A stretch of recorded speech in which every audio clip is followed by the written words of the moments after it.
Hey everybody, welcome back. As promised, today we are going to make a laptop sleeve. This is the Obi that we've been working with and we'll continue working with till I can get all these projects done. As I mentioned in the last video, we are using a jean needle.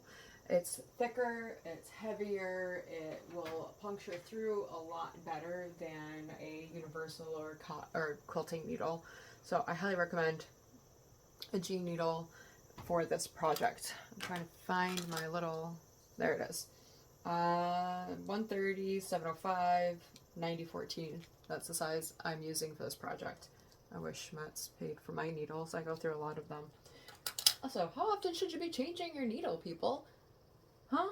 Yes, that's right. Every 8 hours or after every big project. Or anytime it makes noise if you need to change it sooner. But at the very minimum, every 8 hours or after every big project. I will actually change it after every Obi project.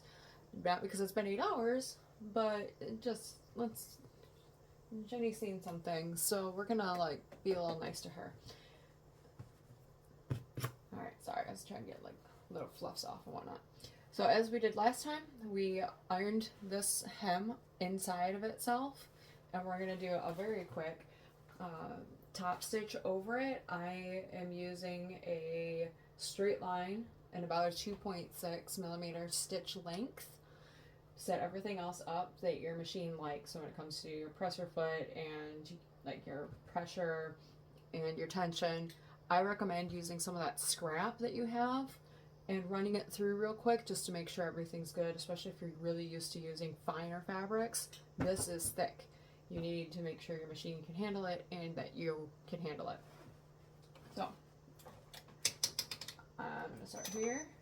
Ooh! Sorry, that's really loud. That's my iron telling me it's turning itself off. Go a little bit. Yes, back stitch.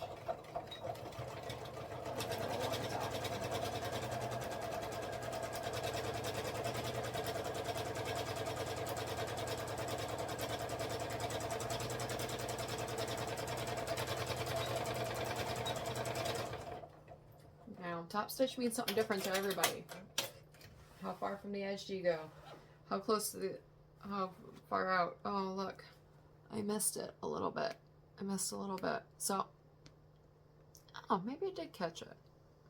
No, it didn't. It didn't catch it, so I've got a little gap right there. So I'm going to go over that again. I'm going to flip it over so I can see what I'm doing. See, I'm not a perfectionist, people. I am not pulling that whole thing out to do that again. No, over 1 inch. Not worth it to me. And my little scissors. Bug scissors. We're going to cut off those strings. We caught it that time. Everything looks good. Yep, good enough. Alright. Also, this is going to be what's on inside. So if it's not perfect, you know, whatever. Nobody's perfect. I'm certainly not. I have, for this one, my Velcro that I have is sewn Velcro. So on the other one I showed you guys at the very beginning, it was Velcro that had a sticker on the back. Use whatever you have. I happen to have black sewn Velcro and white sticky Velcro. This stuff is 1 inch wide and I cut it to 2 inches. Why 2 inches? Because then it came in an 8-inch strip and I cut it in half and a half and I went, that's good. If it comes in a 6-inch strip, I'm probably going to make these either 2 or 1.5. You know, it's very, very whatever you all want. Now, find the center point. This thing's 12 inches wide, so the center is 6.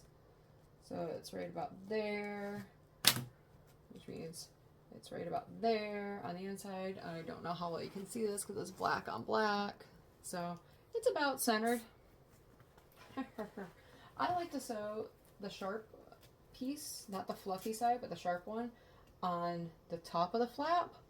So the side that has this piece on it, I like to sew that scratchy side on that one. Why? because then when I close it, if I'm touching any of them, it's the one that's on the bottom, and that's soft. I don't know why my brain says that's right, but that's what I do. So we're gonna sew this on. Now when you sew on this stuff, I recommend going all the way around the edge and then an X. So all the way around the edge and then an X. And that is what we're going to do here. Wish me luck.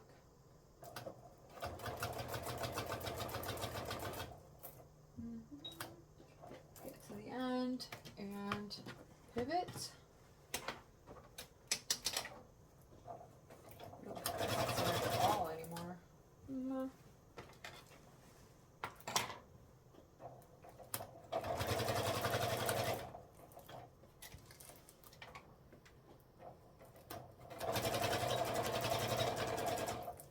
Back stitch. Alright, now I'm going to do the X. Corner to corner. Up the side. That corner. To the other corner. Do a little back stitch here. And you guys, you might notice, oh, you can't see my face, but I keep looking up because right outside my window is my husband who's building our deck. And I keep looking up because he's like standing in the awning, like head sticking out of the awning. I find it very amusing. Alright, so that one is on. Oh, if you want to make this padded, ooh, no, I got all these little fluffies.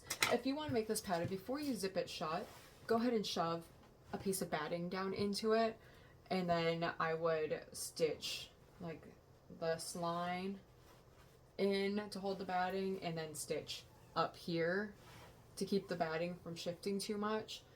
I honestly feel like this is thick enough. I also don't throw my bags around that much, let alone my laptop. I normally am like holding it. I don't just throw it in my backpack.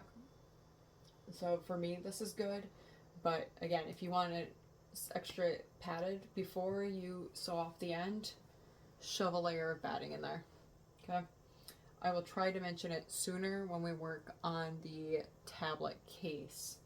But next step is figuring out where the other piece goes. And this is easier than you think. Our fold, let me get my notes so I make sure I'm not lying to y'all here. Our fold upward is 12.5 inches. So we're gonna make, oh my gosh, you guys, look at that. It's like almost exactly on 12.5. Yes. So it's 12.5 inches up ish. If you have a laptop that is bigger than 14 and a half inches, you can definitely make this longer and then put it not as much overlap. I'm gonna do quite a bit of overlap, but if you have a taller, you know, just kind of pull this down and maybe put that up a little bit and give yourself some extra wiggle room. This works for my tablet or my computer. So 12.5. There we go. Now when I fold it over, I want mine to be 14.5 tall. So, oof. So it's going to be folded to about there. That's about where my fold's going to be. I don't know if you guys can see that. So that's about where my fold's going to be. I've got that one sewn to there.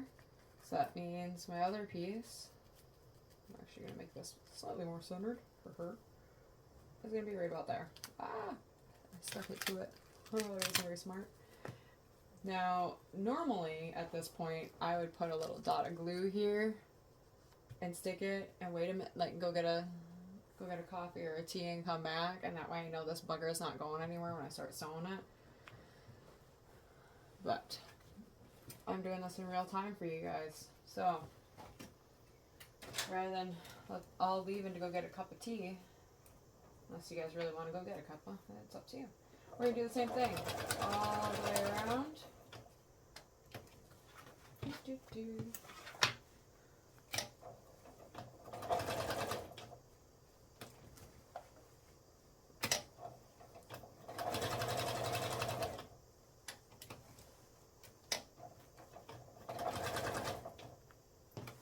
so there's no measuring. Now we're gonna go corner to corner. No real measuring, at least. There's no like, oh, so many inches down. I mean, it's centered-ish. I don't care. It makes me happy. And if anybody's gonna complain about it, you know what? They don't need these gifts from you. You go give them to somebody that actually likes them. Who's just happy that you thought about them. See? Look at that. Done. Now, I'm gonna go back. Fold this back up. Figure out where my 12.5 is again. Ish, like I said. Ooh, that's 13.5. Let's bring that baby down. Okay, 12.5. Now I'm going to sew a top stitch. So about 1/8 of an inch in, or a quarter. I'm actually going to do almost 1/4 of an inch in, and sew all the way down the side. There is a slight break between my pattern, my embroidery, and my edge. So I will actually follow right along that line. But if I notice that my back is slightly shorter or longer, I may, you know, kind of cut in a little bit so I get everything. Your biggest thing you're going to have to worry about, though, is at the very beginning. That tends to happen, where it doesn't go anywhere. I've got my walking feet and everything on. So, gently pull. Did I lose my thread? I lost my thread!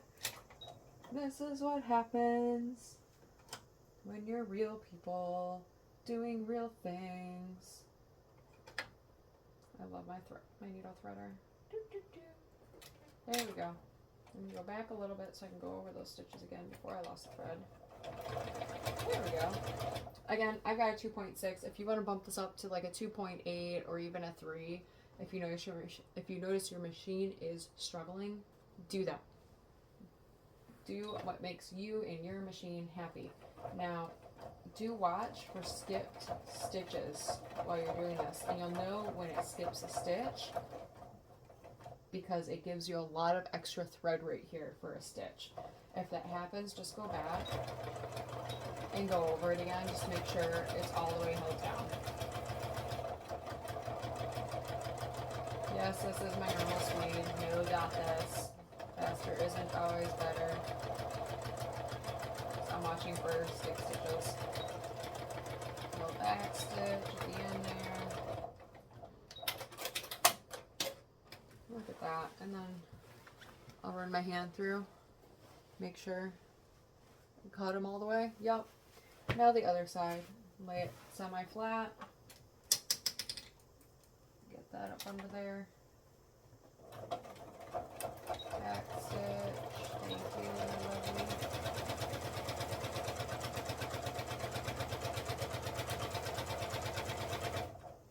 I'm hearing a weird noise.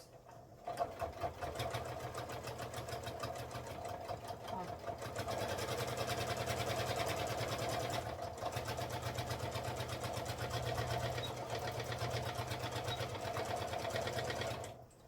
He's making some weird noises.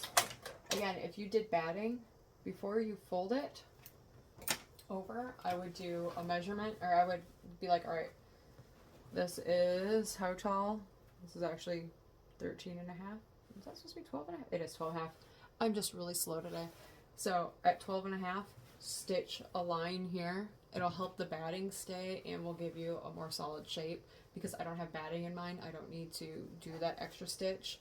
And then you do the same thing at the top. So before you close it, you figure out where that line is and do just a stitch through it, right through where that line is, and it will help fold better. But we've got this. Now is when we get to decorate. I have a lot of those knots. I told you about those knots. Let me go get those knots for you. Alright, so I have a lot of them because I kind of stocked up when I go to thrift stores and dollar stores, and I get lots of different knots, or lots of different cards, and then I choose my knot based on my fabric. So these I got at a recent store purchase. I don't know, I don't hate that. Definitely not. We got some gold and silver ones. Maybe? Kind of like it that way. What do you guys think of that one? Or just silver? Just a silver? Ooh, I kind of like silver. I feel like these are way too big. Honestly, I don't know why I bought these. They feel really too big. Don't they? Got a few of them. I might take this part off and just use this inside piece. I feel like that is a better option. Ooh, I actually really like that. I like that a lot. So I think that's what I'm gonna do. Let's take this apart.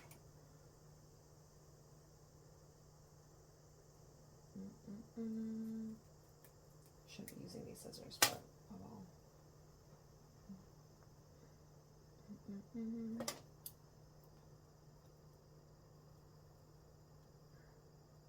Now, these knots are not easy to make, and they all have different names, the different types of knots.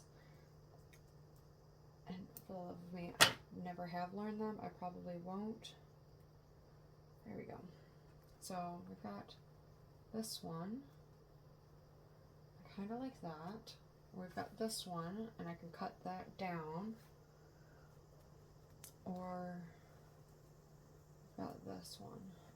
So I do have multiple things, so I may just use all of them at different times. We shall see.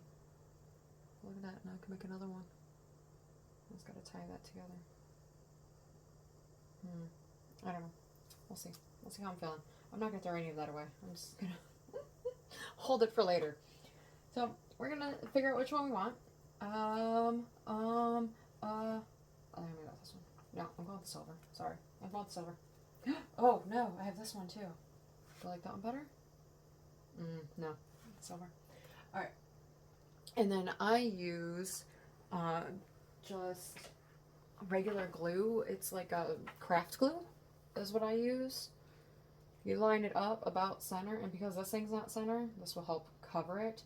And again, use whatever you find. We're just using this to cover up our stitch lines.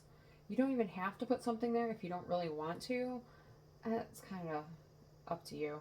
And you can sew these down by hand later. I wouldn't sew it by machine. But I have found this craft glue works very well. Do I want that way? No, I want the other way. Woo! Don't stick it, don't stick it, don't stick it. There we go. Yeah, it's about centered. That's about centered, right guys? It's about centered. Alright, and then I take my little clippies and I just clip that down, hold it down for a little bit, and by tomorrow it should be ready to be used. If you want, you can glue these down too. You can, I gotta clean off some threads. This is an antique. I think this thing's like 30 to 40 years old. I know, I said 30 to 40 years old is an antique. That means I'm an antique. Rough. So if you want, you can glue these down. You could double side tape them, whatever you want to do. Doesn't really matter. But that is essentially it. That is the laptop sleeve. Super simple, right? Easy peasy, lemon squeezy. And now I've got this one. I really like this one. Gotta figure out how I'm gonna use this one.